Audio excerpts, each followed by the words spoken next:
네, 우리 할렐루야 샬롬하고 우리 인사합니다. 할렐루야 샬롬 샬롬 샬롬 샬롬 샬롬. 하나님 사랑합니다. 여러분 주 안에서 사랑합니다. 오늘 22장 말씀 길었죠. 71절까지 다 우리 교독해서 읽어봤습니다. 본문의 제목이 아버지의 원대로 되기를 원하나이다. 22장 39절에서 46절 중심으로 함께 은혜를 나누는데 먼저 22장 전체 주석을 한번 봅니다. 본장에 언급된 일련의 사건들은 사복음서 전체에 다루는 주제와 연결되어 있어서 하나의 유기적인 사건들, 기록된 사건들이죠. 예, 우리가 뭐 너무 잘 아는 말씀들입니다. 첫 번째 단락에 보니까 유다가 배반하는 장면에 대해서 무교절이 다가오네 하고 시작하죠. 6월절이라. 예, 그것이 마태복음 26장 그리고 마가복음 함께 나오는 같은 말씀들. 6월절을 준비하는 내용들이 7절부터 계속 나오고 있는데 마태복음 26장 17절에서 또한 25절까지 마가복음 14장 12절에서 21절까지 마지막 만찬에 대해서 14절부터 쭉 기록되어 있습니다. 23절까지 만찬 부분에 대해서도 마태복음 26장 26절에서 30절, 마가복음 14장 22절에서 26절, 고린도전서 10장 23절에서 29절, 고린도전서 11장 말씀은 석찬 때 우리들이 선포하는 그러한 말씀들로 이루어져 있습니다. 그리고 베드로가 예수님을 부인하는 장면이 24절부터 나오고 있죠. 38절까지 이어집니다. 마태복음 26장, 마가복음 14장, 요한복음 14장 모두 다 사복음서에 똑같이 기록되어 있습니다. 감람산에서 오늘 중심 주제이기도 한 기도하시는 내용이 마태복음 26장, 마가복음 14장에도 연결이 돼서 나와서 36절부터 46절까지 기도하시는 부분, 그리고 잡히시는 부분이 이제 47절부터 쭉 끝 53절까지 나타나죠. 그것도 마태복음 26장, 마가복음 14장, 요한복음 18장 전부 다 똑같이 나타납니다. 베드로의 부인에 대해서 54절부터 62절까지 부인하는 장면이 나타나죠. 마태복음 26장, 마가복음 14장, 요한복음 18장 이것도 사복음서 전체에 나타납니다. 밖에 나가서 심히 통곡하니라 이것이 62절까지. 그리고 이제 잡혀서 예수를 희롱하고 때리는 부분이 63절에서 65절까지 마태복음과 마가복음에 실려 있습니다. 그리고 65절 이외에도 많은 말을 욕하더라 공회 앞에 서시는 장면이 66절에서 71절까지 마태복음과 마가복음과 요한복음에 함께 나타나서 사복음서 전체에 나타난 내용이 오늘 누가복음 22장 전체 내용. 그래서 길이가 굉장히 깁니다. 만찬과 배반에 대해서 악한 무리들에 대해서 1절에서 6절까지 증거하고 있습니다. 6월절이라고 하는 무교절이 가까움에 유대 종교 지도자들은 예수님을 죽일 방책을 연구합니다. 어떻게 하면 죽일까? 대제사장들과 서기관들은 당장이라도 예수님을 체포하고 싶었지만 정치적 방해자로 믿고 그분의 말에 귀를 기울인 유대 군중들을 두려워했습니다. 그렇기 때문에 함부로 못했죠. 2절에 증거하죠.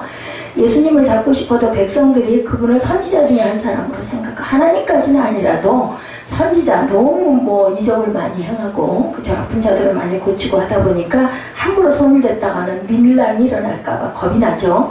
금년 예수님의 제자인 가룟 유다가 자기들에게 찾아옵니다. 그래서 예수님을 넘겨주겠다 3, 4절에 오늘 본문에 나타납니다. 잘 아시는 말씀이니까 제가 그냥 짚고만 가겠습니다. 대제사장들과 유다는 예수님을 제거할 방책을 이렇게 의논을 하는 중에 분개가 가득하여 서로 논의했다. 누가복음 6장 11절에도 그들은 노기가 가득하여 예수를 어떻게 할까 서로 의논하니라 증거합니다. 율법을 응하게 했다고 요한복음 15장 25절에 그러나 이는 그들의 율법에 기록된 바 그들이 이유 없이 나를 미워하였다 한 말을 응하게 하려 함이라. 이것이 시편 69편 4절에도 말씀하고 있습니다. 6월절 만찬에 대해서 7, 8절에 말씀하죠. 예수께서는 6월절을 보내시기 위해서 베드로와 요한에게 6월절 식사를 준비하도록 이제 그래서 마가의 다락방에 여기서 등단을 하죠. 전능하신 주님께서는 6월절 만찬의 장소까지 미리 예비하고 계셨다. 주님께서는 제자들과 마지막 만찬을 하시면서 떡과 포도주를 통해서 그들에게 은혜를 베푸는 장면이 17절에서 20절까지 이어집니다.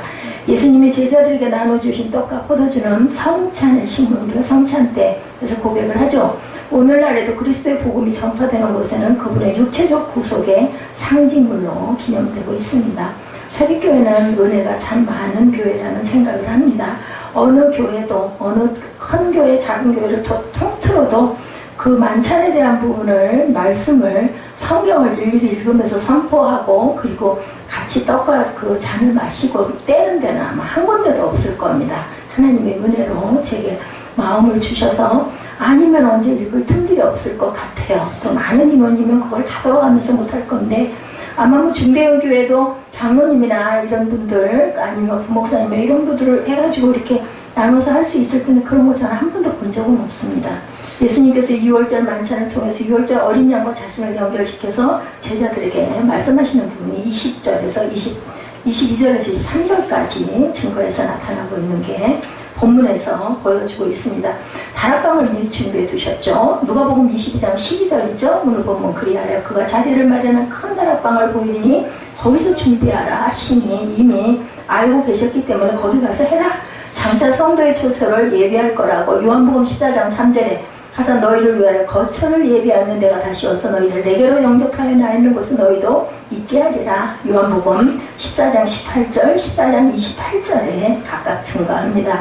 가룟 유다의 배반을 알고 계셨어요. 24절에 34절. 그렇기 때문에 저는 세상에 오늘도 그 한은질 권사님하고 잠깐 이 차를 세워놓고 말씀을 잠깐 나눈다는 게 그냥 뭐 한 20분 그 서로 그 얘기를 하다가 왔지만 세상에는 그냥 일어나는 일은 없어요. 사람들이 너무 어리석어서 나는 재수가 없어 왜 이런 일이 일어나 인데 아니에요. 지나놓고 보면 내게 정말 안 하고 싶고 싫고 이런 것들도 다 하나님은 뜻이 있어서 일어나고 거기서 다른 점은 뭐냐 믿는 점 믿지 않는 자는 재수가 없어서 자꾸 이런 일만 일어나 하고 원망하고 불평하다 거기서 끝나고 그렇지 않고 믿는 자는 은혜를 받은 자는 아 이것이 하나님이 내게 어떤 것을 아니면 깨닫게 아니면 단단하게 아니면은 회개하게 하시려고 이런 부분에 가시밭길도 주셨구나라고 그것을 통해서 은혜를 받고 성장을 하고 감사하는 부분에 다름이 있습니다.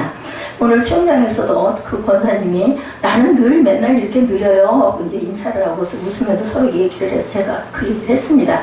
느리다고 아니 느리지 않으셔. 느리다고 얘기하시는 분은 이미 느리기 때문에 빨리빨리 해야겠다는 생각을 하는 분이고 느리다는 걸 모르고 내가 뭐가 느려? 이렇게 얘기하는 사람은 절대 그게 고쳐질 수 없습니다. 그래서 우리가 한번 웃었습니다. 아 그런가요? 하고 얘기를 듣다 보니 그것도 맞는 말인 것 같다. 그래서 웃었습니다. 깨달을 줄 알고 입술로 선포하면서 내가 고백할 줄 알아야 된다.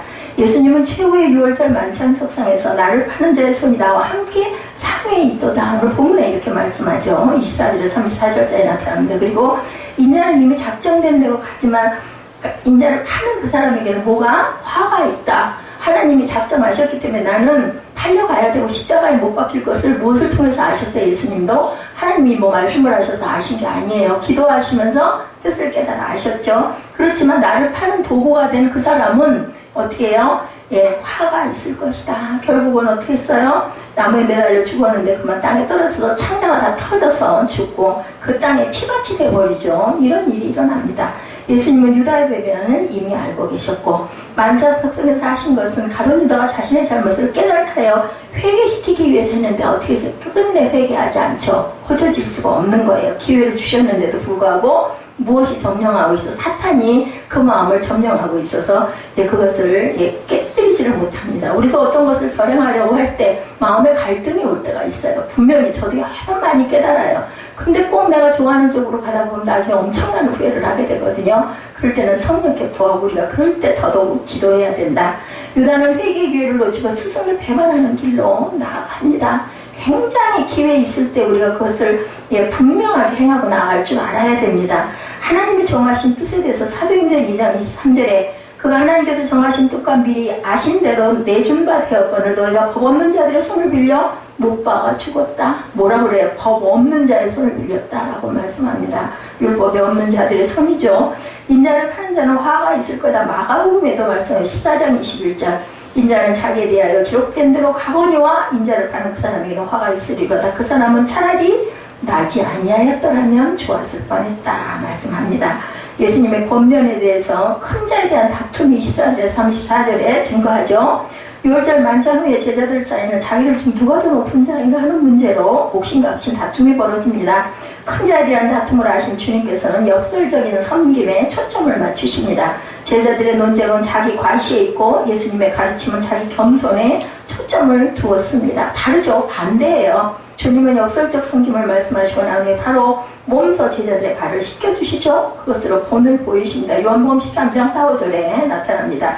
이 땅에 오신 그리스도의 삶은 교만을 멀리한 철저한 겸손의 생활에서 심지어는 뭐라고 말해요? 겸손의 왕이다 라고 얘기를 하죠. 어저께 그 지방회에서 목사님들이 오셔가지고 기도 제목을 달라고 그래서 기도 제목 프린팅한 거를 드렸더니 이렇게 그냥 커다란 주제에 그런 기도 제목 말고 세세한 기도 제목 뭐가 없습니까? 라고 말씀을 하시더라고요. 뭐 건강이라든지 아니면은 되게 뭐 어떤 모든 교회들이 재정적인 부분, 물질적인 부분들 가지고 기도를 해달라 하던데 목사님 그 기도 필요하지 않으십니까? 그래서 제가 웃으면서 저는 아직 물질을 갖고 기도해 본 적이 없습니다 라고 말씀을 했어요. 하나님이 아시는데 요즘에 굉장히 어렵고 모든 교회들이 다 직장에서 월급들이 늦고 이러다 보니까 11조가 부정확하다 보니까 굉장히 재정적인 어려움을 겪고 있다고 얘기를 하시더라고요. 근데 저는 어저께 담대하게 얘기했습니다.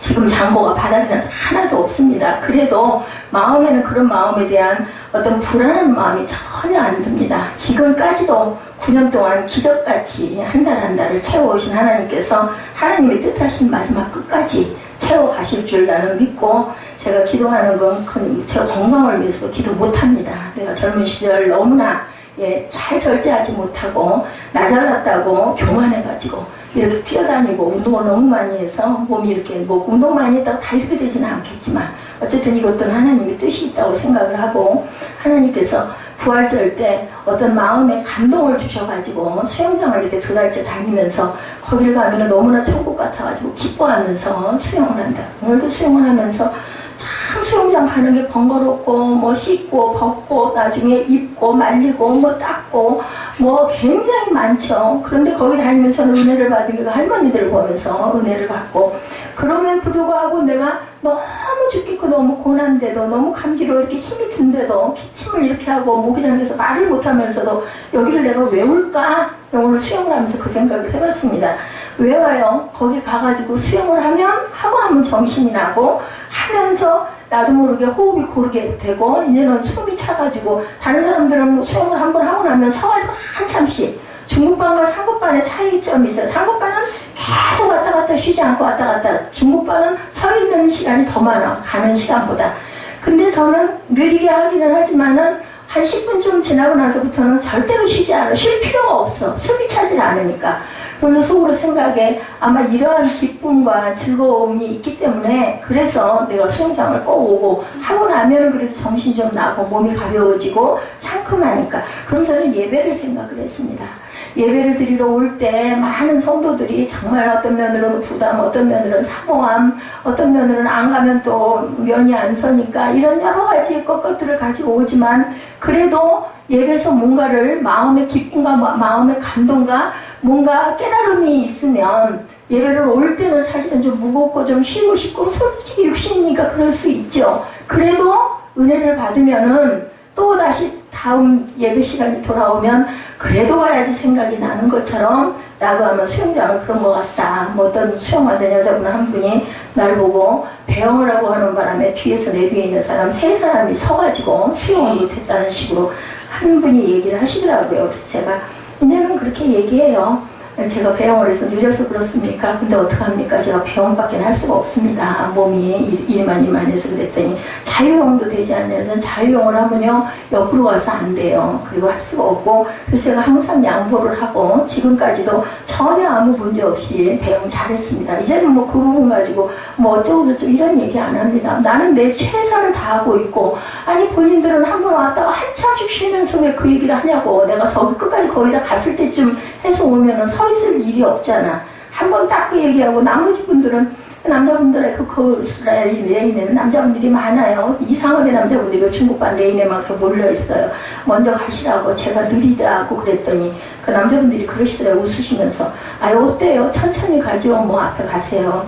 뭐 앞에 가가지고 제가 그 조그맣고 갈 때쯤 돼서 오면 되잖아. 어차피 쉴 거, 거기서 쉴 거. 그냥 저는 그냥 눈치 안 보고 나갈 생각 안 하면 그냥 내가 먼저 얼른 가요. 얼른 가면, 아니, 나 느린데 뭐, 그러면 옆으로 살짝 피해서 가든지. 잘하는 사람들은 절대 말이 없는데, 어줍잖게 못하는 사람들이 이러고 저러고 말이 많죠. 이제는 그런 부분에 절대 안 밀려요. 왜냐하면 나는 열심히 하고 있으니까 뭐 느리면 느린 대로 그리고 보고 앞에 가는 사람이나 뒤에 오는 사람에게 폐가 안 가게 하려고 항상 제가 피해서 다녀요. 근데 어쩌다가 한번 부딪는 거는 그건 뭐 어쩔 수가 없지. 누워가서 나를 밀쳐도 나는 아무 상관없이 누워있기 때문에. 그러면 조금 있으면 그 사람들 피해가거나 아니면 섰다 다시 가면 그 다음에 저는 가면 되죠.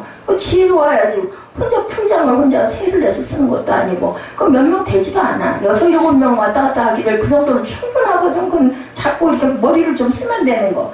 그냥 말이 많은 사람은 수영을 제대로 하는 사람도 아니고 너무 답답하면 옆에 빨리 가는 라인으로 가면 되잖아. 옆 라인. 그 상급반에서는 절대 말 안 해요. 제가 좀 느리게 가도 그냥 웃으면서 그냥 피해서 가고 처음에 초기에 오늘도 상급반에서 중급반 레인이 안 빠지기로 상급반에서 한 7, 8번 하다가 옮겨가가지고 이제는 다니거든요. 그래서 참 하나님이 은혜로 이제는 배짱도 생기게 하시고 뭐라고 해도 절대로 안 밀리고 뭐라고 해도 그냥 웃으면서 대답하고 참 하나님이 귀한 하나님이다. 나를 오늘도 권사님하고 얘기하면서 그 얘기했어요. 하나님이 나 하나를 세워서 천국을 보내시려고 있는 더러운 것들을 다 벗겨서 정말 마음에 사랑을 잔뜩 담아갖고 가게 하시려고 내가 이런 상황들을 이렇게 만나서 이러고 있는 것 같다라고 얘기를 하면서 눈물이 나가지고 한참 울다가 왔습니다. 그래서 이 원사님이 저도 목사님 말씀 들으면서 많은 깨달음이 있었다고. 그 양반도 저랑 비슷한 양반이거든요. 상황이. 라피라 칭함을 받지 말아야 한다고 마태복음 23장 8절에 그러나 너희는 라피라 칭함을 받지 말라. 너희 선생은 하나요. 너희는 다 형제이나. 선생은 누구세요? 예수 그리스도 한 분이시죠.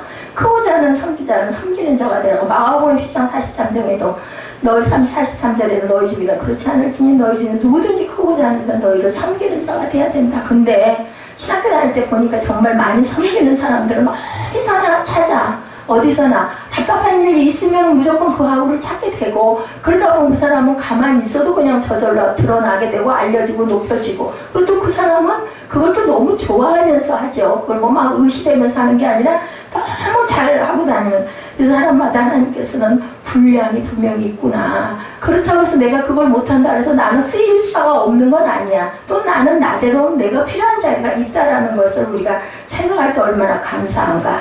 검을 사라고 말씀하죠. 31, 2절에 베드로의 그 실패 내다보시면서 그의 믿음이 떨어지지 않게 하기 위해서 중보기도를 드리신 부분이 32절에 나타납니다. 이는 베드로가 예수님을 부인할 것을 알고 계신 거예요. 예수님이 다 하신 거예요. 우리가 세상의 새벽교회가 여기 세워질 것도 알고 제가 거기를 체육관을 다니면서 어떤 생각을 했냐면 제가 맨날 불평을 했잖아요. 저쪽으로 갔으면 좋았을 걸. 거기 엘리베이터 있는데. 근데 생각을 해보니까 우스운 생각이긴 하지만 체육관에 5분도 안 걸려요. 여기서 가면은. 이거 알고 미감치 여기다 갖다가 끌어다 놓으신 건 아닌가. 뭐 물론 거기 있다고 해서 여기를 못 올 일은 없지만 엄청 가까워요. 그냥 비보로 2번만 가면 그냥 그냥 내려가게 되는 그 지름길. 그런데 그걸 봤냐고. 못 보고 길에 쭉 서있는 차들만 보고 오, 차가 저렇게 밀려가지고 절대로 저기를 들어갈 수가 없어. 근데 어느 날 갑자기 에스더 전도사 안 오는 바람에 아침반에 살짝 가봤더니 아니 지하 주차장이 텅텅 빈 거야. 근데 알고 보니까 토요일 날은 아침 그 시간에 그렇게 비어요. 텅텅. 왜냐면 그 50분부터 들어가기 때문에 40분, 45분, 30분에는 차가 없어 거의. 그러다가 그냥 정신없이 들어오는 게 몇 분부터 45분부터 차가 거리를 들어오니까 꽉 차게 되는데 나는 그때 못 모르고 30분에 거기 갔으니 차가 한 대도 없지. 그러고는 용기를 내서 가게 해주시는 기적과 같은 하나님. 그러니까 우리는 보고도 장님이어갖고 모르고 하나님 섭리를 모르는데 하나님이 이미 이렇게 알고 계셔. 베드로가 배반할 것이다라는 것까지 알고 계셨다라는 거죠. 주님은 지금까지는 달리 순환과 박해가 기다리는 어두움에 대해 능동적으로 대처할 필요가 있다. 제자들에게 뭐를 사라? 검을 사라고 말씀을 합니다. 두벌옷을 절대로 준비하지 말고 그것이 있으면 그것으로 너 검을 사라고 말씀을 하죠. 검을 사라는 것은 핍박과 유혹에 대비하라는 상징 상징적인 표현이라고 36절에 증거되어 있습니다. 제가 일일이 찾아서 기록을 했는데 혹시 보다가 그게 뭐 한두 절이 위아래로 갔더라도 이해를 하고 보시기 바랍니다. 전도 여행에는 아무것도 필요가 없다고 누가복음 9장 3절에도 말씀했습니다. 이르시되 여행을 위하여 아무것도 가지지 말라. 지팡이나 배낭이나 양식이나 돈이나 두 벌 옷을 가지지 말라. 한 벌만 입고. 그러니까 준비를 그렇게 할 필요가 없다는 하나님이 주시기 때문에 아버지 뜻대로 행해야 된다. 마태복음 7장 21절이죠.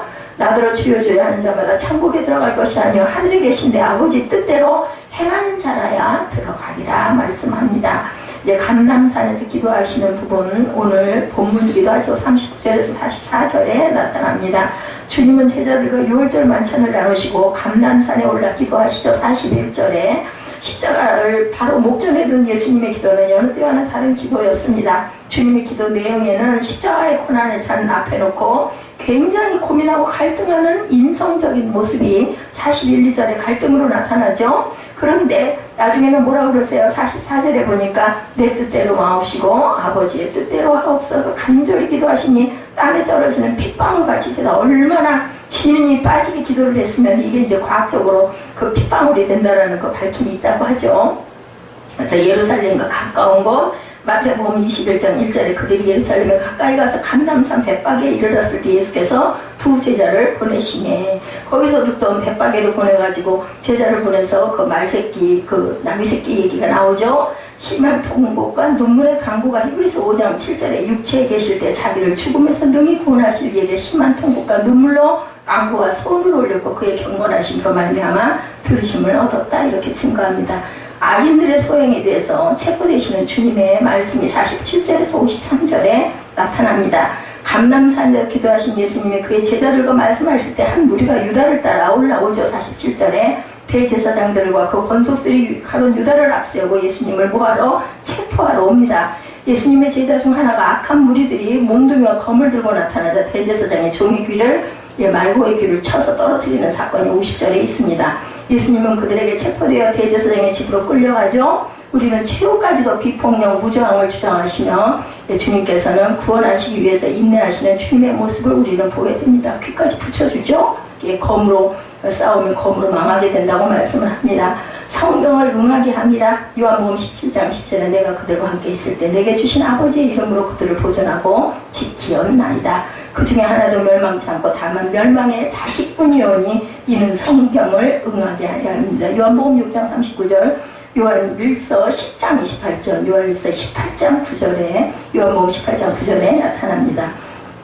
악한 자를 대적하지 말라고 마태복음 5장 39절에도 말씀하죠. 너희에게 이르노니 악한 자를 대적하지 말라. 누구든지 내 오른뺨 뺨을 치거든 왼뺨도 돌려쳐라 라고 말씀합니다.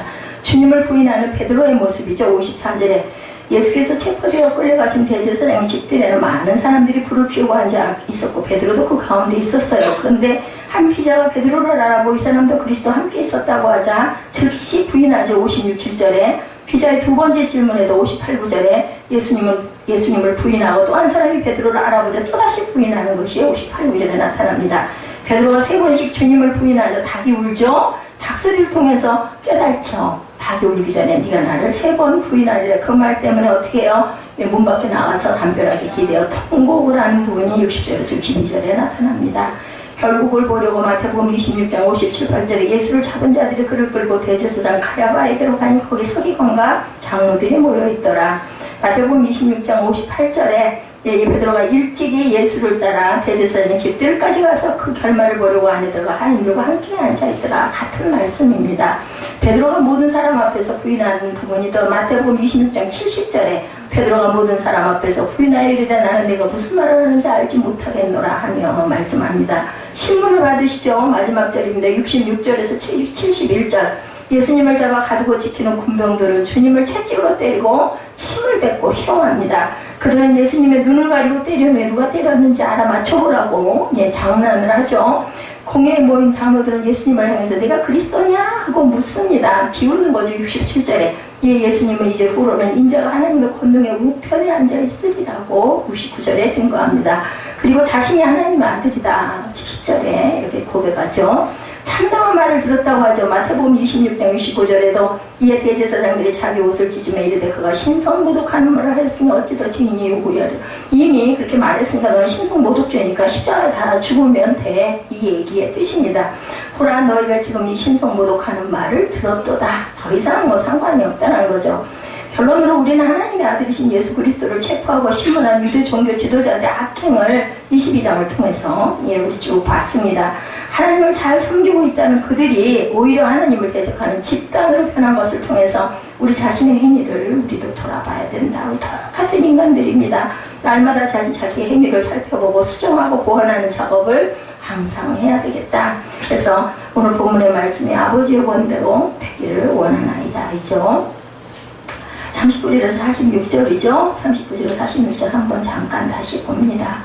39절 감람산에 따라가시더니 그곳에 이르러 유혹에 빠지지 않게 기도하라 하시고 돌을 던질 만큼 떨어져 무릎을 꿇고 기도하여 이르시되 만일 아버지의 뜻이거든 이단을 내게서 옮기소서. 그러나 42절이네요. 내 원대로 마시었고 아버지의 원대로 되기를 원하나이다.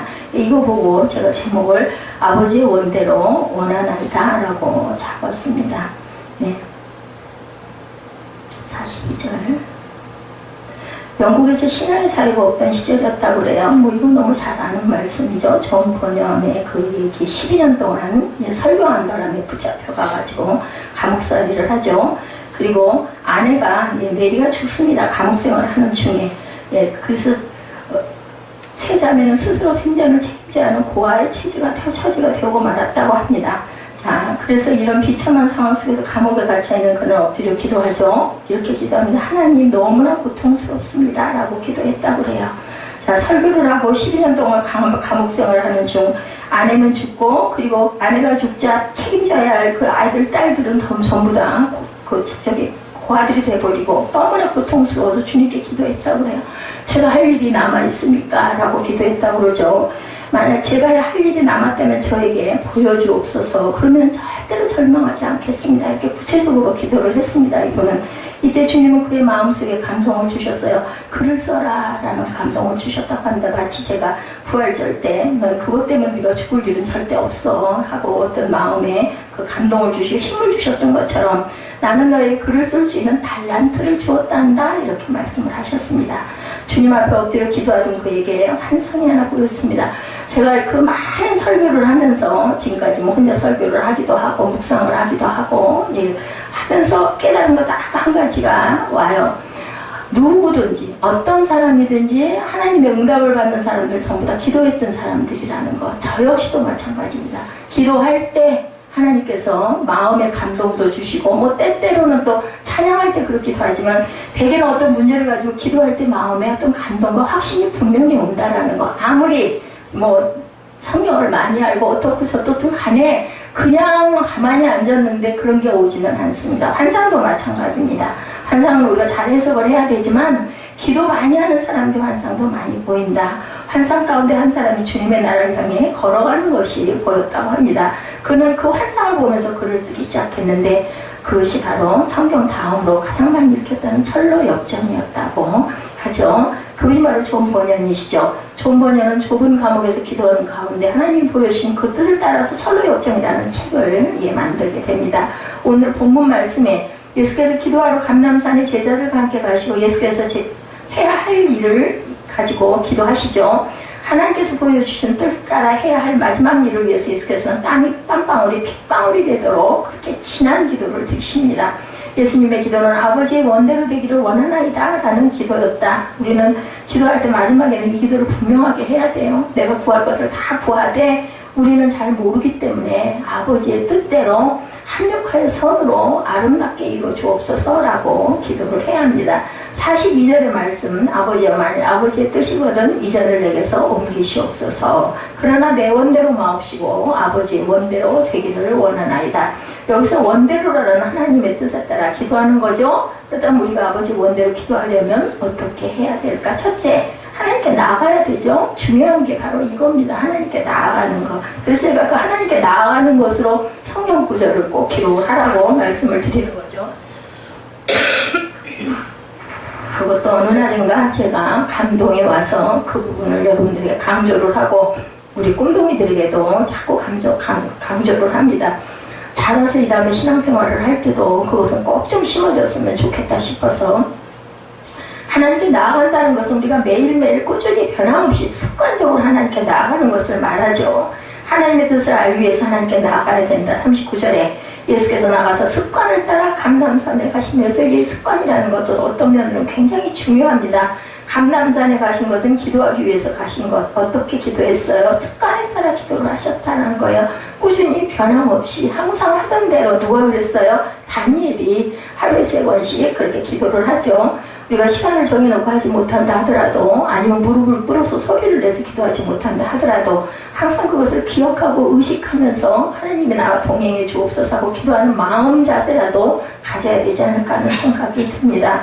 한 유명한 목사님이 영국을 여행하던 중에 감리교 창시자인 웨슬리 선생님이 집무실을 돌아보게 되었습니다.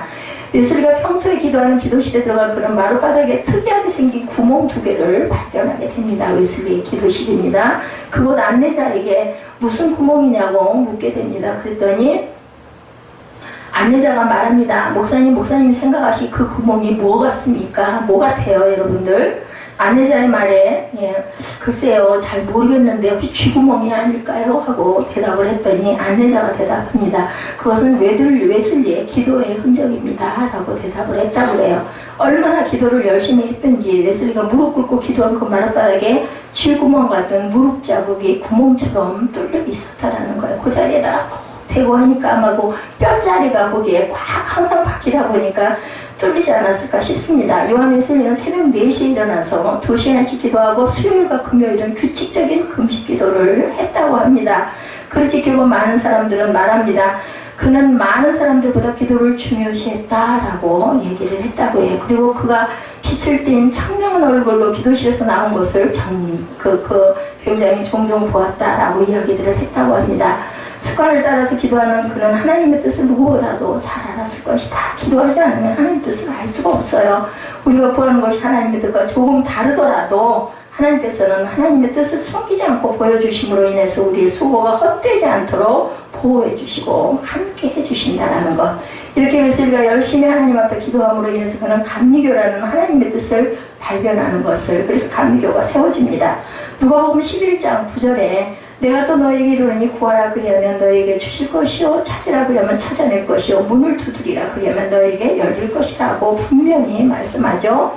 우리가 한 번만 구하시겠습니까? 한 번만 찾으시겠습니까? 한 번만 두드리고 말 것입니까가 아니라 계속해서 꾸준히 그 두드리라는 것의 원어적인 것이 계속 두드리는 걸 얘기를 하죠. 퉁퉁퉁 두드리고 마는 게 아닙니다. 구하는 것도 찾는 것도 두드리는 것도 습관적으로 변함없이 계속해서 구하는 것이다. 우리가 습관을 따라 기도할 수 있는 자녀가 되어야 할 줄로 믿습니다. 그럴 때 비로소 하나님의 뜻을 우리가 알고 구할 수가 있다. 아무리 해도 알 수가 없어. 그건 그만큼 구하지 않았기 때문이다.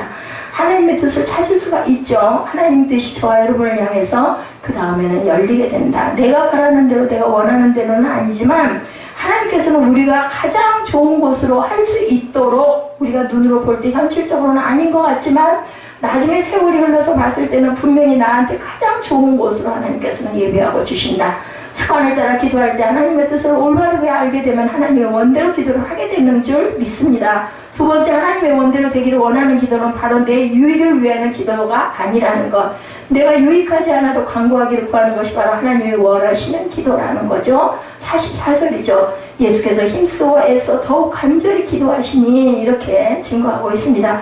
예수님은 힘쓰고 애써서 더욱 간절히 기도하신 것은 무엇일까? 그것은 이 잔으로 옮기는 것이었어요. 사실은. 그죠? 예수님이 옮기시기를 간절히 원하셨던 것은 뭐였을까요? 구체적으로 십자가였겠죠. 이 십자가는 인류의 구원을 위한 하나님의 구속 역사가 이루어져가는 십자가, 아주 귀중한 겁니다. 예수님도 하나님의 구속 사역이 하나님의 십자가임을 알고 계셨어요. 그럼에도 불구하고 죽음 앞에 서자, 왜냐하면 인성을 입고 오셨기 때문에 피하고 싶은 그런 고난과 고통이었다라는 거죠. 막상 죽음 앞에 서자 인간적인 심정과 두려움과 괴로움 때문에 하나님의 긍휼을 구하는 모습을 우리가 보게 됩니다. 인간적인 모습이 보이죠. 항상 우리가 무언가를 할 때 나는 할 수 없어 이렇게 생각을 하지만 하나님께서는 그것까지도 알고 계신다. 어떤 목사님이 담임 목사님, 부목사님에게 자꾸 설교를 분량을 많이 잡고 1부, 2부, 3부 네가 다 설교해 하고 자꾸 시켰다 그래요. 그래서 너무나 마음이 부담이 되고 너무나 힘이 들어가가지고 목사님을 찾아가가지고 제가 도저히 감당을 못하겠습니다 라고 말씀을 드리고 찾아갔는데 담임 목사께서 내가 하는 게 아니야. 네가 하려고 하니까 힘이 들지. 그럼 네가 쓰기만 하면 하나님께서 다 말씀하시잖아. 이렇게 해서 돌려보내셨다고 합니다.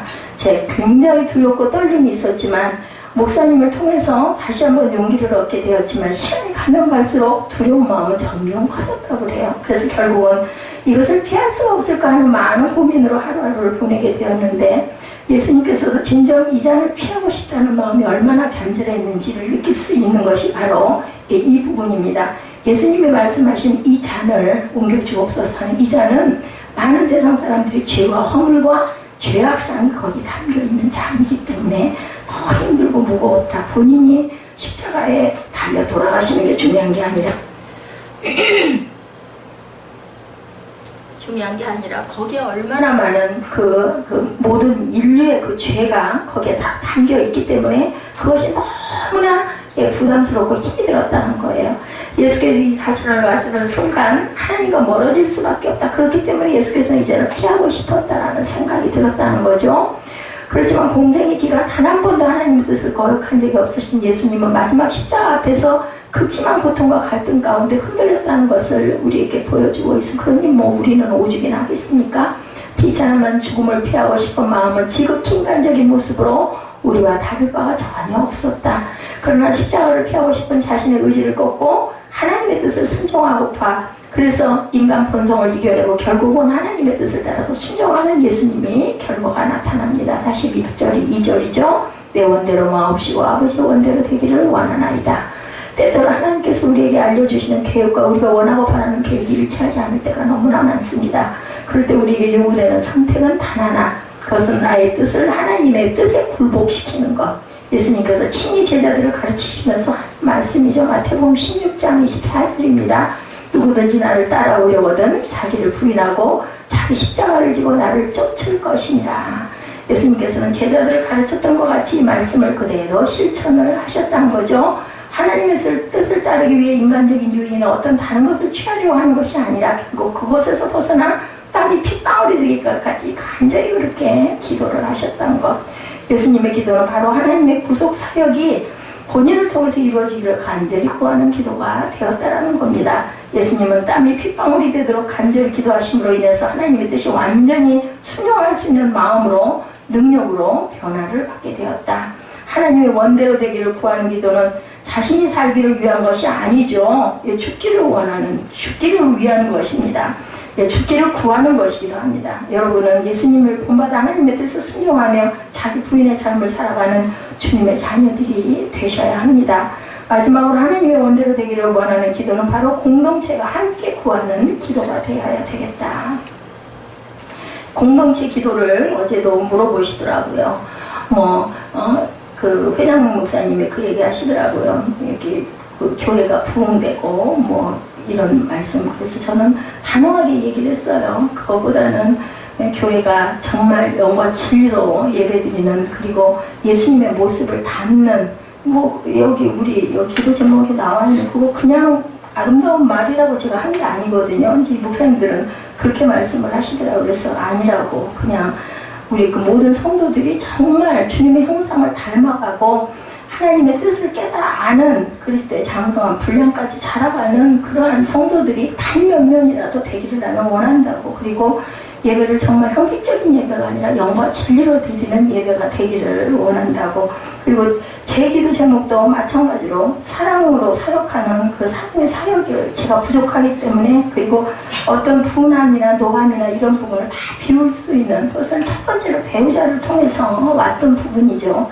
제가 이번에 참 깜짝 놀란 게 있었어요. 한 달 반 만에 그 사람을 봤는데 어쩌면 왜 그렇게 됐는지는 모르겠어요. 지금 내 그 마음을 중심을 정확하게 이쁘다 밉다 이런 게 아니라 아무런 마음이 없더라고요. 미운 마음도 없고 무슨 낯선 것도 없고 서먹한 것도 없고 어제가 봤던 사람을 오늘 본 것 같은 그 마음을 하나님이 주신 게 아닌가 하는 생각이 듭니다. 지금도 제가 마음으로 그 부분을 생각을 하고 기도를 하고 있습니다.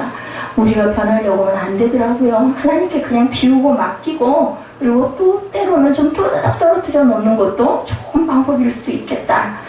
아무 공동체는 다 구한다고 해서 하나님께서 들어주시지는 않죠. 예, 하나님의 뜻이 무엇인지를 알고 인간적인 유익이 아닌 자기를 부인하고 예수님을 쫓는 공동체. 예, 정말 귀합니다. 제가 그랬어요. 나중에 거기 총무 목사님한테 카톡으로 문자로 기도 제목들에 대한 걸 정리를 해서 보내면서 새생명 사립교회가, 제가 그날 어저께 오셨을 때도 그 얘기를 했어요. 나는 내일이 내가 어떻게 될지 나는 모르는 입장에 서 있는 저기 때문에 정말 오늘 하루 주신 거 항상 감사하고, 시간 주신 게 선물이라고 생각을 하고, 그게 너무나 귀하다고 생각을 하는 저기 때문에 사실은 세리교회가 나중에 내가 없으면 어떻게 될까 이 부분 때문에 굉장히 갈등을 하고 마음에 고민을 하고 뒤에 후임자를 세워야 할 텐데 생각을 많이 했는데, 어느 날이면 하나님께서 주님의 마음을 주시더라. 그 주님이 머리신데, 교회의 머리신데, 내가 없다 한들 주님께서 하시겠지. 억지로 누구를 세워놓고 간들, 제가 간다 하면 뭐 그 다음 날로 무너질지 서 있을지 아무도 없어가지고 내가 가도 누군가가 그걸 또 바탕을 이어받아서 가게 될지는 하나님이 하실 부분이고, 나는 다만 그냥 종이었으니까 내가 있을 수 있는 자리에 내가 할 수 있는 날까지, 숨이 끊어지는 마지막 순간까지 전할 수 있는 걸 그냥 내가 감동 온 대로 열심히 전하다가 저는 가는 거라고 나는 생각을 한다. 예, 그렇게 증거를 해서 얘기를 했습니다. 우리 세빛교회는 예수님의 제자 공동체라고 생각을 합니다. 제자가 12명이 못 돼서 너무나 죄송하지만 1명이 됐든 2명이 됐든 온전한 제자들이 돼서 우리 꿈동이들이 되더라도, 아니 우리 에스더 전도사가 되더라도, 바울 전도사가 되더라도, 또 우리 은정 집사가 어떻게 변할지 모르지만 어찌됐든 간에 내가 간 10년 후, 20년 후에 지금은 내가 너무 정말 뭐 말 맞다나 뭐 등골이 빠지도록 내가 이게 뭐야 했는지 어떤지 모르지만 하나님께서 그냥 거저 공짜로 그러시지는 않으셨으면 저는 분명히 생각을 합니다. 그 권사님하고도 얘기를 했지만 제가 그랬어요. 저는 목사이기라도 하죠. 이름도 없이 빛도 없이 큰 교회 같으면 뻐기기라도 할 텐데, 드러나기라도 할 텐데 그랬더니, 그렇기 때문에 그 축복은 더 대단한 축복일 겁니다. 무슨 축복이 어떻게 올지는 모르지만 우리가 뭔가 누구에게 할 때 뭘 바라고 하면 그 속보이지 않습니까? 근데 그냥 있는 대로 거두었을 때 분명한 것은 심은 대로 거둘 수 있다는 거. 40절 말씀을 보면 그들에게 이르시되 기도하라고 말씀하죠. 예수께서 습관을 따라 감람산에 올라가시고 제자들도 따라서 감람산에 오르고, 감람산에 오른다는 것은 뭐예요? 기도하러 가는 거죠. 제자들도 예수님을 따라서 기도했다는 거예요. 기도하려고 한 거예요. 오늘 우리 교회 공동체에 저 여러분들이 항상 하는 얘기인 것처럼 기도하라, 예, 이렇게 말씀하신 겁니다. 주님께서 하나님 뜻을 붙들고 땀이 핏방울이 되도록 간절하게 기도하고 계시고, 기도 후에 제자들에게 오셨어요. 45절에서 6절을 보면 일어나 제자들에게 가서 슬픔으로 인하여 잠든 것을 보여, 우리 예수님 돌아가신대. 그리고 아마 슬퍼하다가 몸이 고나니까 졸려서 잤겠죠. 어찌하여 시험에 들지 않게 일어나 기도하라 하시니라 말씀합니다. 주님은 땀이 핏방울이 되도록 기도하고 계시는 제자들은 슬퍼하다가 그만 시험시험 잔 거, 주님은 기도하라고 그들에게 명령하시는데 그들은 잠만 잤다는 거죠. 예, 누가복음에 보면은 단 한 번만 책망하시고 기도하라고 말씀하시지만, 이와 병행되는 다른 복음서에 보면 3번이나 계속해서 기도하라고 그러다가 나중에는 이제는 됐다, 예, 그만 가자고 말씀을 하죠. 제자들이 잠만 자고 있는 것을 바라보시는 주님의 심정이 우리는 보지 않아도 우리가 느낄 수 있고 알 수 있겠다. 제가 6.25가 다가오다 보니까는 새벽 예배 때도 나라와 민족을 위해서 기도를 하면서 그런 기도를 했습니다. 하나님이 우리 나라를 보시면서 과연 얼마나 아파하실까. 이 나라를 정말 귀하게 여기시고 선교사들을 통해서 메가더 장군을 통해서 그 3.1절이 일어나게 된 것도 그냥 일어난 것이 아닌 건데 그렇게 해서 세워놓으셨는데 지금 우리는 과연 영적으로 어떨까, 이런 생각을 하면서 마음이 아팠습니다. 제자들은 마치 아무도 없었던 것처럼 잠만 자고 있고 아무 일도 없었던 것처럼 그들을 보고 있는 주님의 마음이 얼마나 아프셨을까. 주님은 우리에게 두세 사람 모인 것은 나도 너와 함께 하겠다고 분명히 말씀을 하셨습니다. 그러나 막상 주님이 그들을 필요로 하셨을 때 아무도, 한 사람도 없었던 것을 발견하신 거죠. 이들은 주의 제자임을 자체했던 사람들이에요. 아주 뭐 1등급 제자들이죠. 주님의 제자에게서 가장 중요한 것은 주님과 함께 해야 돼요. 연합, 어제 물어보시더라고요. 그래서 연합됨입니다. 여기 있습니다. 새벽교회 가장 큰 제목이 뭡니까? 연합입니다. 제가 여기 나왔을 때 너희는 하나 되라고 하셨는데 하나가 못 됐어요. 예, 사탄이 깨부셨죠.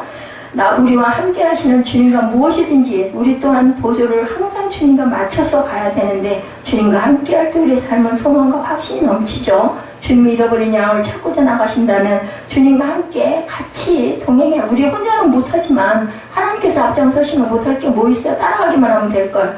언제든지 주님이 머무른 곳이 있다면 우리 또한 그곳에 머무르고, 하나님이 주님의 발길을 옮기시면 우리 또한 뒤따라 가야 되겠죠. 누구 십자가를 지고 주님의 길을 따라가야 됩니다. 우리가 말로만 하는 것이 아니라 행동으로 주님께 나가 우리가 언제든지 따라갈 수 있는 그런 빛의 자녀들이 되어야 할 줄로 믿습니다. 주께서 깨어 기도하신다면 우리도 또한 함께 기도해야 되겠죠. 새벽교회 공동체에 속한 저와 여러분은 주님의 제자라는 것을 항상 언제 어떤 때라도 잊지도 않을 수 있어요. 새생명 제자들 제자 훈련할 때 새생명 훈련하거든요. 그리고 우리는 새처럼 다시 태어났기 때문에 지금 두고두고 생각을 해도 교회 이름이 길기는 하지만 아주 그냥 정말 노른자만 딱 따가지고 교회 이름이 됐구나 하는 생각을 합니다. 베드로전서 2장 21절에 이를 위하여 너희가 부르심을 받았으니 그리스도도 너희를 위하여 고난을 받으사 너희에게 본을 끼쳐 그 자취를 따라오게 하려 하셨느니라. 예, 우리가 어떻게 해요? 부르심을 받았습니다. 주님께서도 우리를 위해서 고난을 받으셨습니다. 그리고 우리에게 본을 끼쳐 주셨습니다. 그리고 나를 따르라 라고 말씀을 하시고, 네, 저는 따라갑니다 라는 답을 하죠. 예수께서 함께 고난을 받고 주님의 몸소 보여주시며 가르쳐주신 자취를 따라서 우리가 분명하게 따라가는 저희와 여러분이 되셨을 때, 주님이 기도하고 계실 때 우리 공동체 역시 항상 함께 기도할 줄 아는 그러한 교회가 되어야 되겠다. 세계적인 선교학자인 패트릭 존 스톱은 내가 일하면 내가 일하는 것이지만 내가 기도하면 하나님께서 일하신다. 아주 유명한 말씀이죠. 내가 하면 하나님은 바라보고 계세요. 근데 내가 기도하면 일은 하나님께서 하신다. 기도의 말씀의 사람 찰스 피니는 작은 일이라도 기도합니다라는 책에 말합니다. 기도하지 않아도 될 만큼 사소한 일이 없고 기도가 필요 없을 만큼 큰 일도 없다라고 얘기합니다. 우선 모든 일에 있어서 기도하라고 우리에게 분명히 가르쳐 주시죠. 하나님께서는 우리에게 기도하라고 말씀합니다. 오늘도 지금 본문에서도 이 순간도 우리는 이 기도를 사용하라고 하나님으로부터 선물로 받게 되었다라는 것. 기도의 특권을 주셨어요. 누구 이름으로? 예수님의 이름으로. 그렇죠. 기도는 우리 인생 가운데 하나님의 뜻이 이루어지도록 구하는 통로라는 것. 우리 인생을 하나님이 원하시는 대로 바꾸어가는 것이 바로 기도라는 것. 그죠? 제 인생이 하나님 앞에 새벽 예배, 새벽 기도를 드리지 않았다면 이런 인생이 되지 않았을 거예요. 근데 그때 귀하게 하나님이 감동을 주셔가지고 꼭 무슨 자석에 이끌리듯 새벽에 그렇게 교회를 찾아 나서고 기도하기 시작을 하고 정말 영이 이끄셔서 기도를 해서 목사가 됐습니다. 생각지도 못했던 일이죠. 한 번도 생각을 해보지 못한 일입니다. 어떻게 내가 감히, 그랬어요. 저는 어떻게 내가 감히 내 유일이 아닌 하나님이 원하시는 말을 구하며 공동체가 함께 기도할 때 모든 것이 온전하게 이루어진다는 것을 우리가 굳게 믿고 소망하고 나가는 새벽교회 성도들 되시기를 주님의 이름으로 축복합니다.